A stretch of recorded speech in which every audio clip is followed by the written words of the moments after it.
Magandang hapon mga ka-happy hour. Narito ang mga balita para sa MBC TV Network News Update 5 PM edition. Mas mahigpit na seguridad sa Senado, ipatutupad ng bagong pinuno ng Senate Sergeant at Arms. Yan ang MBC TV Network News ni Raymond Dad Paas. Nagpatupad na ng mas mahigpit na seguridad ang Senado sa lahat ng mga papasok ng mga empleyado at lalo na sa mga bisita. Ito ay dahil sa patuloy na pagkakanlong ni Senador Ronald Bato de la Rosa sa Senado. Ayon kay retired Police Major General Mau Aplasca na ibinalik sa pwesto bilang Chief ng Office of the Sergeant at Arms o USAA, i-check ang ID ng lahat ng mga papasok. Gaya ito sa ginagawa kapag nagtataas ng alerto sa isang government building. Medyo security will be a little tight lang. Tighter the usual Than normal. Opo. Paano yung tight? Check Medyo check ID.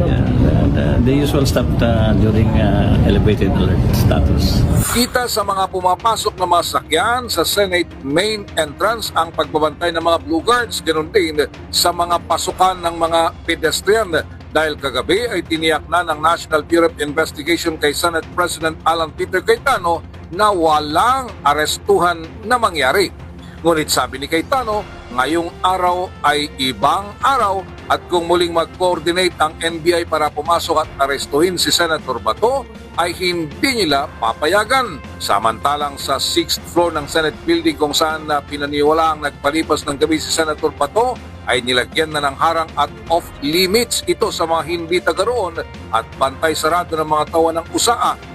Habang sa 5th floor na siyang opisina ni Senator Bato ay bukas at may dumating na nagdala ng 2 katamtaman ng laking maleta na may laman na personal o manong gamit ng mga miyembro ng pamilya ng senador na nagpalipas din ng gabi dito.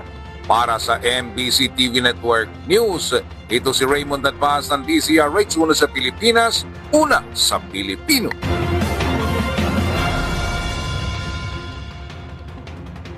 Samantala, sa Metro Manila ngayon, higit 5 milyong piso na halaga ng marijuana na tinangkang ipuslit sa bansa na bisto ng mga otoridad sa Pasay. Tinatayang aabot sa 5.1 milyon pesos na halaga ng hinihinalang marijuana cash na ipupuslit sana papasok ng bansa ang nakulimbat ng mga otoridad sa Pasay City. Ito ay sa pamamagitan ng masusing routine cargo X-ray screening na natukoy ng mga operatiba ng Philippine National Police sa pamamagitan ng Aviation Security Group ang naturang mga kontrabando na nakalagay sa 8 abandonadong inbound parcel sa Central Mail Exchange Center. Galing umano ang mga parcel sa Estados Unidos na mga idineklara bilang ordinary personal items na may kabuoang timbang na 3.4 kilograms. Hawak na ito ngayon ng PDEA para sa isasagawang investigasyon. Bunsod na nito binyang diin ni PNP Chief Police General Jose Melencio Nartates Jr. ang importansya ng maagap na pagbabantay at maayos na koordinasyon ng mga law enforcement agency para mapigilan ang pagpasok ng illegal na droga sa bansa. Bagay na alinsunod sa direktiba ni Pangulong Ferdinand Bongbong Marcos Jr. para mapangalagaan ang kaligtasan ng ating mga komunidad.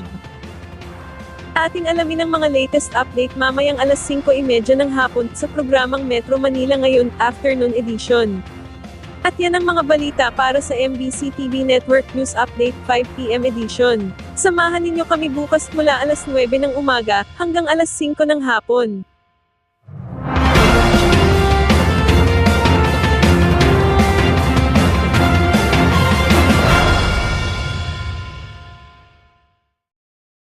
Mga ka-happy hour, kung gusto mong manood ang mga balita sa MBC TV Network News Update, mag-subscribe sa aming YouTube channel, i-like ang aming Facebook page, at i-follow sa aming TikTok account.